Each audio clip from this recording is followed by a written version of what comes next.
Good morning दोस्तों, स्वागत है आपका ज्ञान रथ यूट्यूब चैनल पर। क्लास 6 एनसीईआरटी हिस्ट्री की अध्याय 4 का आज हम अध्ययन करेंगे। अध्याय 4 है क्या बताती हैं किताबें और खबरें। ये किताबें कौन सी किताबें हैं? तो ये प्राचीन समय में जो किताबें पाई गई थी वो किताबें हैं, और खबरें भी वही जो प्राचीन समय में दफनाई गई थी। पुस्तकालय में मेरी। जैसे ही घंटी बजी, शिक्षक ने छात्रों को अपने साथ आने को कहा। आज वे पहली बार पुस्तकालय जा रहे थे। मेरी ने देखा कि पुस्तकालय उसकी कक्षा से काफ़ी बड़ा था और वहाँ किताबों से भरी कई रैक थे। कोने में एक अलमारी थी जो मोटी किताबों से भरी थी। मेरी को एक अलमारी खोलने की कोशिश करते देख शिक्षक ने कहा, उस अलमारी में अलग अलग धर्मों से जुड़ी महत्वपूर्ण किताबें हैं। क्या तुम्हें मालूम है कि हमारे पास वेदों का भी एक संग्रह है? मेरी सोचने लगी, वेद? वेद क्या है? चलो पता लगाते हैं वेद क्या है। दुनिया के प्राचीनतम ग्रंथों में एक। शायद तुमने वेदों के बारे में सुना होगा। वेद 4 हैं: ऋग्वेद, सोमवेद, यजुर्वेद, अथर्ववेद। सबसे पुराना वेद है ऋग्वेद, जिसकी रचना लगभग 3500 साल पहले हुई। ऋग्वेद में 1000 से ज़्यादा प्रथाएं हैं जिन्हें प्रार्थनाएं हैं 1000 से ज़्यादा प्रार्थनाएं हैं जिन्हें सूक्त कहा गया है। सूक्त का मतलब है अच्छी तरह से बोला गया। ये विभिन्न देवी देवताओं की स्तुति में रचे गए हैं। इनमें से 3 देवता बहुत महत्वपूर्ण हैं: अग्नि, इंद्र और सोम। अर्थात ऋग्वेद के समय ये 3 देवता महत्वपूर्ण थे: ब्रह्मा, विष्णु और महेश। ब्रह्मा, विष्णु और महेश इतने इम्पोर्टेंट नहीं थे उस समय। कौन से थे? तो अग्नि, इंद्र और सोम थे। अग्नि आग के देवता, इंद्र युद्ध के देवता और सोम एक पौधा है जिसे एक खास पेय बनाया जाता है, सोम रस बनाया जाता है। वैदिक प्रार्थनाओं की रचना ऋषियों ने की थी। आचार्य विद्यार्थियों को इन्हें अक्षरों, शब्दों, वाक्यों में बांटकर सस्वर पाठ द्वारा कंठस्थ करवाते थे। अर्थात लिखकर कंठस्थ करवाने के बजाय इन्हें कैसे कंठस्थ कराया जाता था? बोलकर करवाया जाता था। अधिकांश सूक्तों के रचयिता सीखने और सिखाने वाले पुरुष थे, यानी कि पुरुषों ने वेदों की रचना की है, पुरुषों ने सिखाया है, पुरुष ने ही सीखा है। कुछ प्रार्थनाओं की रचना महिलाओं ने भी की थी। ऋग्वेद की भाषा प्राक संस्कृत या वैदिक संस्कृत कहलाती है। तुम स्कूल में जो संस्कृत पढ़ती हो उससे यह भाषा थोड़ी भिन्न है। आज जो तुम क्लास के अंदर संस्कृत पढ़ रहे हो उससे यह भाषा भिन्न थी। इसे प्राक संस्कृत और वैदिक संस्कृत कहा जाता है। ऋग्वेद, यजुर्वेद, सोमवेद, अथर्ववेद। वेदों की संख्या कितनी? 4 है, जिनके अंदर ऋग्वेद, सोमवेद, यजुर्वेद और अथर्ववेद। इस प्रकार से 4 वेद हैं। संस्कृत और अन्य भाषाएं। संस्कृत भाषा भारोपीय, भारत और यूरोपीय भाषा परिवार का हिस्सा है। भारत में कई भाषाएं असमिया, गुजराती, हिंदी, कश्मीरी और सिंधी। एशियाई भाषाएं जैसे फारसी तथा यूरोप की बहुत सी भाषाएं जैसे अंग्रेजी, फ्रांसीसी, जर्मन, यूनानी, इतालवी, स्पेनिश आदि इसी परिवार से जुड़ी हुई हैं। उन्हें एक भाषा परिवार इसलिए कहा जाता है क्योंकि आरंभ में उनमें कई शब्द एक जैसे थे। उदाहरण के लिए मातृ संस्कृत का शब्द है, माँ हिंदी का शब्द है, मदर अंग्रेजी का शब्द है। इस प्रकार से एक ही भाषा परिवार की भाषाएं मानी जाती हैं जिनमें शब्दों में समानताएं देखने को मिलती हैं। क्या तुम्हें इनमें कोई समानता नजर आती है? उपमहाद्वीप में दूसरे भाषा परिवारों की भी भाषाएं बोली जाती है। उदाहरण के लिए पूर्वोत्तर प्रदेशों में तिब्बत बर्मा परिवार की भाषाएं बोली जाती है। तमिल, तेलुगु, कन्नड़, मलयालम द्रविड़ भाषा परिवार की भाषाएं हैं, जबकि झारखंड और मध्य भारत के कई हिस्सों में बोली जाने वाली भाषाएं ऑस्ट्रो एशियाटिक परिवार से जुड़ी हैं। उन भाषाओं की सूची बनाओ जिनके बारे में तुमने सुन रखा है, उनके भाषा परिवारों की पहचान करने की कोशिश करें। जिस क्षेत्र में बहुतायत में बोली जाती हैं उस एक क्षेत्र के अंदर उन भाषाओं में थोड़ी थोड़ी समानता होती है और उन्हें एक परिवार मान लिया जाता है। हम जिन किताबों को पढ़ते हैं वे लिखी और छापी गई हैं। ऋग्वेद का उच्चारण किया जाता था और श्रवण किया जाता था, अर्थात उसे लिखा नहीं जाता था और लिखा श्रवण किया जाता था, न कि पढ़ा जाता था। ऋग्वेद को पढ़ा नहीं जाता था, उसका उच्चारण किया जाता था, उसका श्रवण किया जाता था। मैं बोलता था, सामने वाले सुनते थे। रचना के कई सदियों बाद इसे पहली बार लिखा गया। इसे छापने का काम तो मुश्किल से 200 साल पहले हुआ था, यानी कि इसकी रचना सदियों बाद, इससे पहली बार लिखा कई सदियों बाद। ऋग्वेद की रचना लगभग हमने बात की कि 3500 साल पहले लिखा, 3500 साल पहले ऋग्वेद की रचना की गई थी। इसे उच्चारण किया जाता था और इसे श्रवण किया जाता था, इसे पढ़ाया नहीं जाता था, साथ ही इसे न तो लिखा गया था, लिखा बहुत बाद में गया था। और इसे छापने का काम करें तो छापने का काम तो 200 सालों पहले हुआ है मुश्किल से। इतिहासकार ऋग्वेद का अध्ययन कैसे करते हैं? इतिहासकार पुरातत्ववेत्ताओं की तरह ही अतीत के बारे में जानकारी इकट्ठी करते हैं, लेकिन भौतिक अवशेषों के अलावा वे लिखित स्रोतों का भी उपयोग करते हैं। चलो देखते हैं वे ऋग्वेद का अध्ययन कैसे करते हैं। ऋग्वेद के कुछ सूक्त वार्तालाप के रूप में हैं। वार्तालाप यानी कि एक आदमी बोलेगा, दूसरा सुनेगा, दूसरा प्रश्न पूछेगा, ये उत्तर देंगे, ये उत्तर देंगे, ये प्रश्न पूछेंगे, इसे वार्तालाप कहा जाता है। दो लोगों के बीच की बात है। विश्वामित्र नामक ऋषि और देवियों के रूप में पूजित दो नदियों व्यास और सतलज के बीच यह संवाद एक ऐसे सूक्त का ही एक अंश है। ऋग्वेद के अंदर अनेक सूक्त हैं, उन एक सूक्त के अंदर ऋषि हैं जिनका नाम है विश्वामित्र। विश्वामित्र दो नदियों से वार्तालाप कर रहे हैं। इन नदियों को मानचित्र पृष्ठ 1 में को आप देख लेना, नदियाँ उस पृष्ठ पर नजर आएंगी आपको। नदियों के नाम कौन कौन है? व्यास और सतलुज है। तो सतलुज और व्यास है, यह सिंधु नदी की सहायक नदियाँ हैं। ये ऋग्वेद की पांडुलिपि का एक पन्ना है। ये पांडुलिपि किस पर बनाई जाती थी? तो ब्रुज वृक्ष की छाल पर लिखी यह पांडुलिपि कश्मीर में पाई गई थी। लगभग 150 वर्ष पहले ऋग्वेद को सबसे पहली बार छापने के लिए इसका उपयोग किया गया था। इसी पांडुलिपि को देखकर अंग्रेजी अनुवाद तैयार हुआ। यह पांडुलिपि पुणे महाराष्ट्र के एक पुस्तकालय में अभी भी सुरक्षित है। आप चाहो तो वहाँ जाकर देख सकते हो। अब वो संवाद की बात करते हैं। उस सूक्त के अंदर विश्वामित्र और नदियों के बीच क्या संवाद था? विश्वामित्र कह रहे हैं, हे नदियों, आप अपने बछड़ों को चाटती हुई दो दमकती गायों की तरह दो फुर्तीले घोड़ों की चाल से पहाड़ों से नीचे आओ। इंद्र द्वारा दी हुई शक्ति से स्फूर्त तुम रथों की गति से सागर की ओर बह रही हो। तुम जल से परिपूर्ण हो और एक दूसरे से मिल जाना चाहती हो। नदियाँ कह रही हैं, जल से परिपूर्ण हम देवताओं के बनाए रास्ते पर चलती हैं। एक बार निकलने पर हमें रोका नहीं जा सकता। हे ऋषि, तुम हमसे प्रार्थना क्यों कर रहे हो?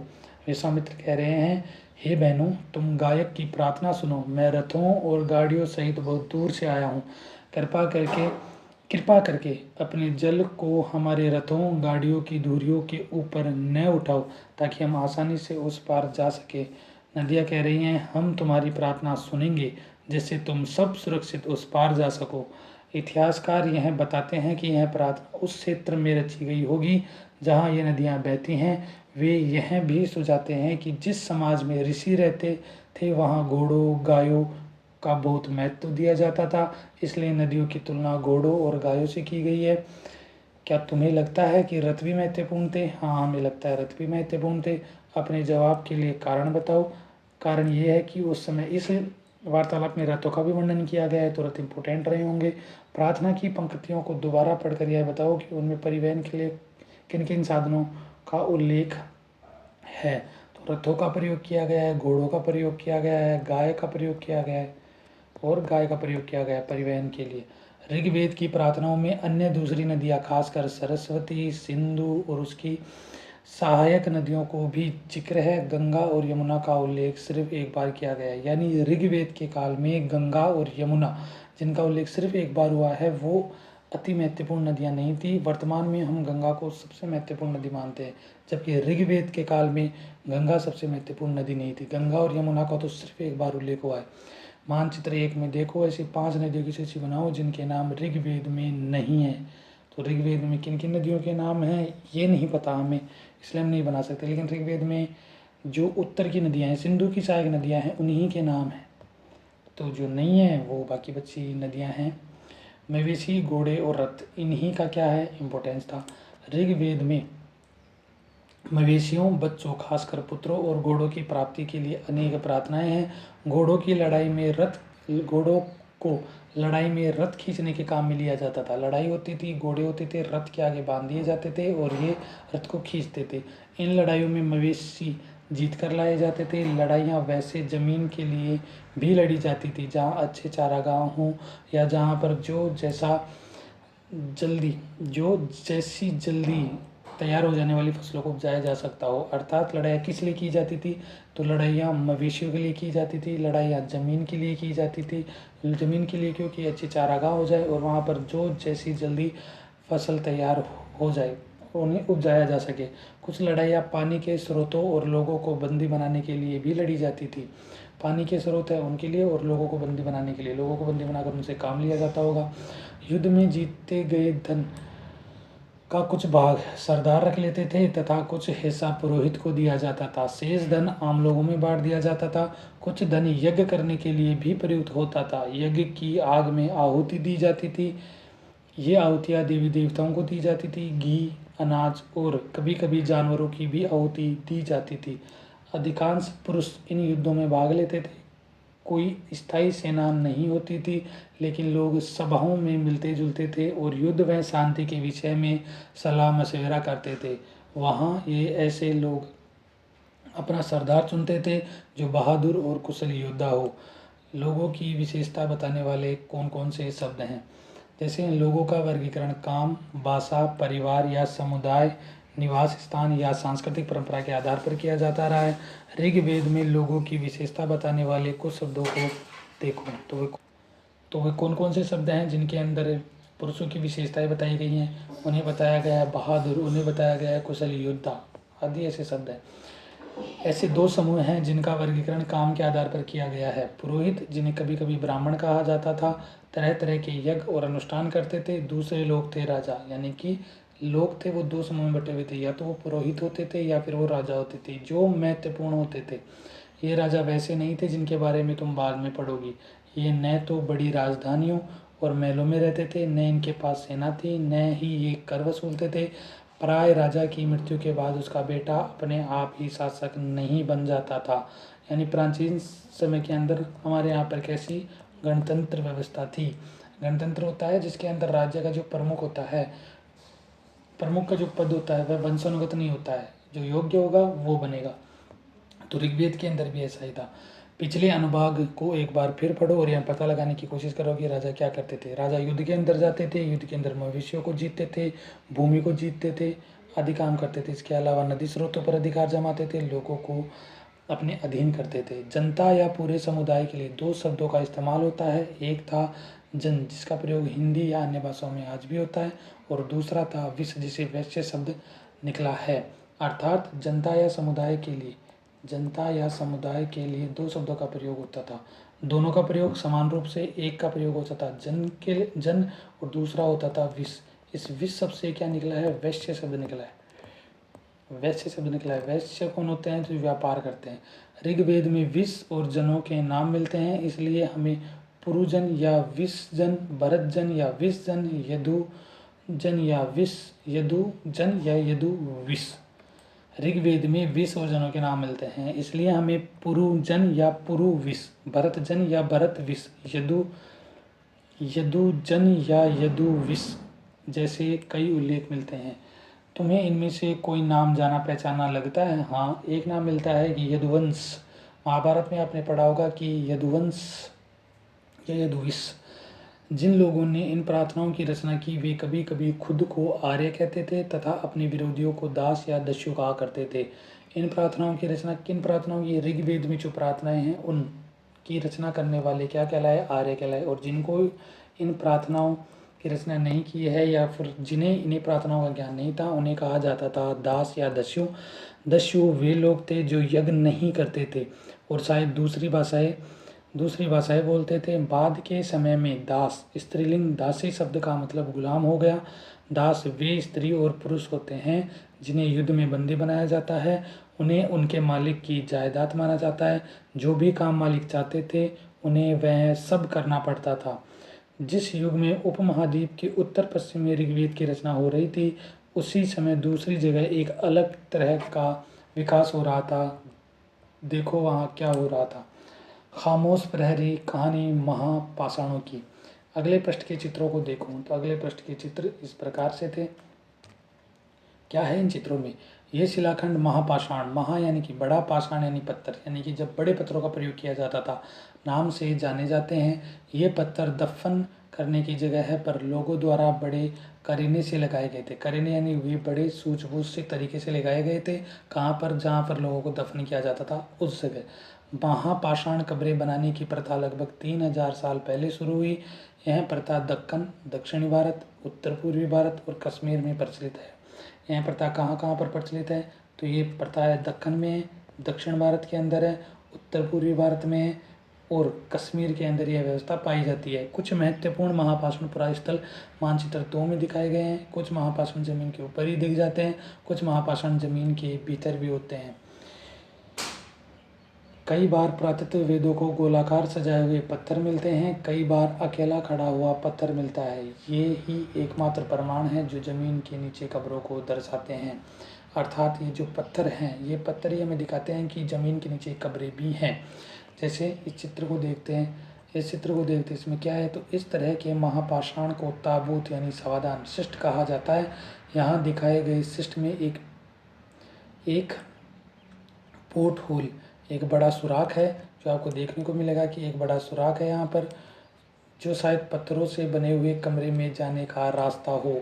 यहाँ से पत्थरों में जाने का कमरा होगा, वहाँ से शव को लाकर इसमें दफना दिया जाता होगा। अगला शव होता होगा उसके पास में दफना दिया जाता होगा। इन महापाषाणों के निर्माण के लिए लोगों को कई तरह के काम करने पड़ते थे। हमने जो कार्यों की सूची बनाई है उन्हें क्रमबद्ध करो। गड्ढे खोदना, शिलाखंडों को ढोकर लाना, बड़े पत्थरों को तराशना और मरे हुए को दफनाना। एक कब्र बनाने के लिए इन्हीं कामों का प्रयोग किया जाता था। इन सब कब्रों में कुछ समानताएं हैं। सामान्यतः मृतकों को खास किस्म के मिट्टी के बर्तन के साथ दफनाया जाता था, जिन्हें काले लाल मिट्टी के बर्तन, ब्लैक एंड रेड वेयर कहा जाता है। ब्लैक काले, रेड यानी लाल, वेयर यानी होते हैं बर्तन। काले लाल बर्तन, ब्लैक एंड रेड वेयर के नाम से जाना जाता है। इनके साथ ही मिले हैं लोहे के औजार और हथियार, घोड़ों के कंकाल और सामान तथा पत्थर और सोने के गहने मिले हैं। वही बात कि ये परलोक में भी इसके साथ रहेंगे, इसलिए ये सामान इनके साथ दफना दिए जाते थे। क्या हड़प्पा के शहरों में लोहे का प्रयोग होता था? नहीं, हड़प्पा सभ्यता के अंदर लोहे का प्रयोग नहीं होता था।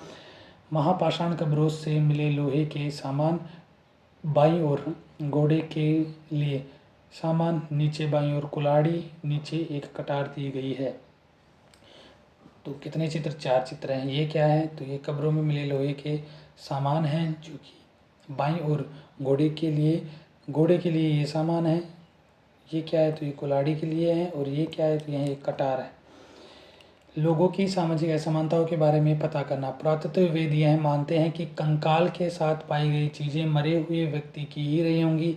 कभी कभी एक कब्र की तुलना में दूसरी कब्र में ज़्यादा चीज़ें मिलती हैं। मानचित्र 2 पृष्ठ 13।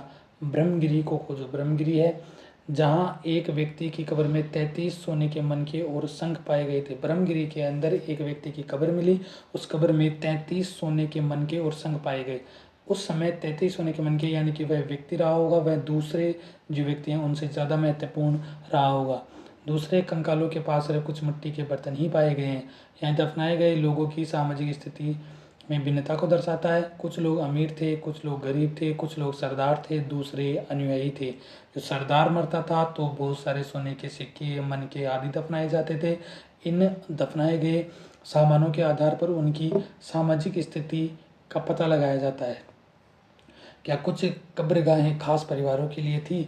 कभी कभी महापाषाण में एक से अधिक कंकाल मिले हैं। वे यह दर्शाते हैं कि शायद एक ही परिवार के लोगों को एक ही स्थान पर अलग अलग समय पर दफनाया गया है।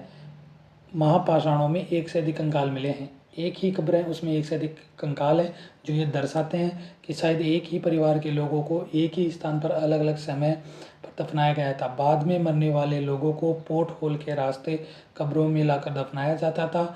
ऐसे स्थान पर गोलाकार लगाए गए पत्थर या चट्टान चिन्हों का काम करते थे। कब्र बना दी जाती थी, यहाँ पर एक पोर्ट होल होता था, उसके माध्यम से जो शव होता था उसे लाया जाता था और बगल में दफना दिया जाता था।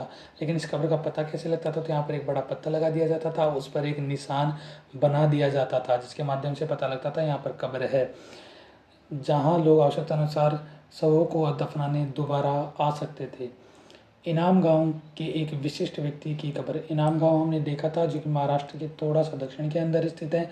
मानचित्र 2 में पृष्ठ 13 पर इनाम गांव को खोजो। यह बीमा की सहायक नदी घोड़ के किनारे एक जगह है। इस जगह पर 3600 से 2700 साल पहले लोग रहते थे।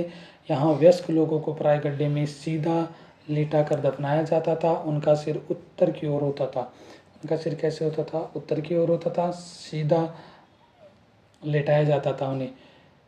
कई बार उन्हें घर के अंदर ही दफना दिया जाता था। ऐसे बर्तन जिनमें शायद खाना और पानी हो दफनाए गए शव के पास रख दिए जाते थे। वही मान्यता कि परलोक में ये साथ जाएंगे, परलोक में ये खाना खा लेगा, पानी पी लेगा।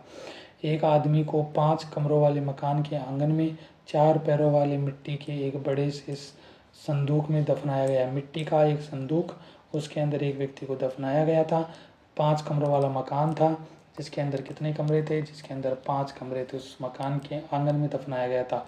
बस्ती के बीच में बसा यह घर गांव के सबसे बड़े घरों में एक था। इस घर में एक अनाज का गोदाम भी था। शव के पैर मुड़े हुए थे। हालांकि शव के पैर मुड़े हुए थे, इसका अर्थ है वह व्यक्ति इस कब्र से लंबा रहा होगा, इसलिए उसके पैर मोड़ दिए गए थे।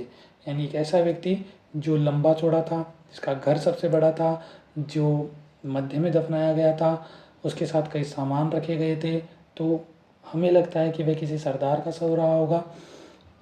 इन सभी चीज़ों के कारण ही हम अपने कारण बताते हैं कि वह सरदार रहा होगा। क्या बताते हैं हमें कंकालों के अध्ययन? छोटे आकार के आधार पर एक बच्चे के कंकाल को आसानी से पहचाना जा सकता है, लेकिन एक बच्चे और एक बच्ची के कंकाल के बीच कोई बड़ा फर्क नहीं होता है। यानी एक स्त्री और पुरुष के कंकाल के बीच ज़्यादा फर्क नहीं होता है। क्या यह हम पता लगा सकते हैं कि कंकाल किसी पुरुष का है या स्त्री का है? हाँ, तो हम ये पता लगा सकते हैं। कैसे लगाते हैं? कभी कभी लोग कंकाल के साथ मिले सामानों के आधार पर इसका अंदाज़ा लगाते थे। उदाहरण के लिए, यदि कंकाल के साथ गहने मिलते हैं तो कई बार उसे महिला का कंकाल मान लिया जाता है, लेकिन ऐसी समझ के साथ समस्याएं हैं। अक्सर पुरुष भी आभूषण पहनते थे।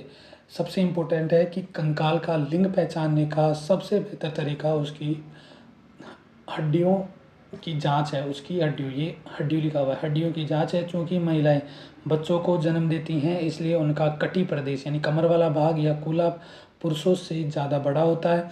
ये समझ कंकालों के आधुनिक अध्ययन पर आधारित है।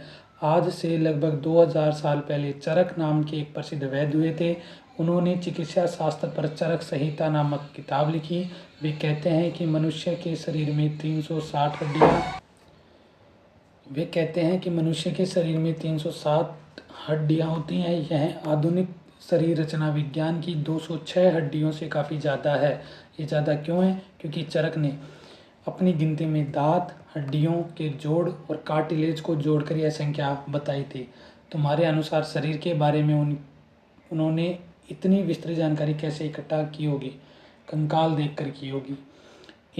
इनाम गांव के लोगों के काम धंधे। इनाम गांव में पुरातत्व वेदों को गेहूं, जौ, चावल, दाल, बाजरा, मटर और तिल के बीज मिले हैं। कई जानवरों की हड्डियां भी मिली हैं। कई हड्डियों पर काटने के निशान से यह अंदाज़ा होता है कि लोग इन्हें खाते होंगे। गाय, बैल, भैंस, बकरी, भेड़, कुत्ता, घोड़ा, गधा, सुअर, सांबर, चितकबरा, हिरण, कृष्णमृग, खराहा, नेवला, चिड़िया, घड़ियाल, कछुआ, केकड़ा और मछली की हड्डियां भी पाई गई हैं। ऐसे साक्ष्य मिले हैं कि बेर, आंवला, जामुन, खजूर और कई तरह की रसबेरियां एकत्रित की जाती थी। जब हमारे यहाँ पर ऐसा सब हो रहा था तो अन्यत्र कहाँ हो रहा था? इस प्रमाण के आधार पर इनाम गांव के लोगों के काम धंधों की एक सूची बनाओ, तो आप बना लेना। अन्यत्र एटलस में चीन को देखो। चीन कहाँ पर स्थित है? जो हमारा महान भारत है, उस भारत के यहाँ पर है नेपाल। उस नेपाल के जस्ट ऊपर तिब्बत है, जिस पर चीन ने अधिकार कर लिया था, तो यहाँ पर चीन है। एटलस में चीन को देखो। लगभग 3500 साल पहले हम यहाँ लेखन की कला का सबसे पुराना उदाहरण पाते हैं। यानी कि लेखन का सबसे पुराना उदाहरण कहाँ पर है? चीन के अंदर है। यह जानवर की हड्डियों पर लिखा गया था। इन्हें भविष्यवाणी करने वाली हड्डियां कहा जाता है। मान्यता थी कि ये भविष्य बताती हैं। राजा लोग लिपिकारों से इन हड्डियों पर सवाल लिखवाते थे।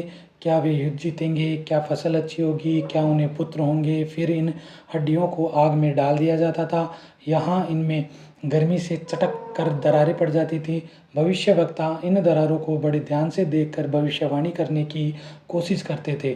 जैसा शायद तुम भी सोच रही होगी, ये भविष्यवक्ता कभी कभी गलत भी करते थे। ये राजा शहरों में महल बनाकर रहते थे। उन्होंने बेशुमार दौलत इकट्ठा कर रखी थी या इकट्ठी कर ली थी, जिनसे बड़े बड़े नक्काशी किए हुए कांसे के बर्तन शामिल थे। लेकिन वे लोहे का इस्तेमाल करना नहीं जानते थे। 3500 साल पहले लोहे का इस्तेमाल नहीं जानते थे, लेकिन कांसे का इस्तेमाल जानते थे। ऋग्वेद के राजा, इन राजाओं के बीच कोई फ़र्क बताओ। तो ऋग्वेद के राजा होते थे, वो गायों आदि के लिए युद्ध करते थे, सामान इकट्ठा नहीं करते थे, किसी बड़े महल में नहीं रहते थे। जबकि ये जो राजा थे, ये महल में रहते थे, धन इकट्ठा करते थे, ऐसो आराम से रहा करते थे। कुछ उपयोगी शब्द हैं: वेद, प्रार्थना, भाषा, रथ, यज्ञ, राजा, दास, महापाषाण, कब्र, कंकाल और लोहा।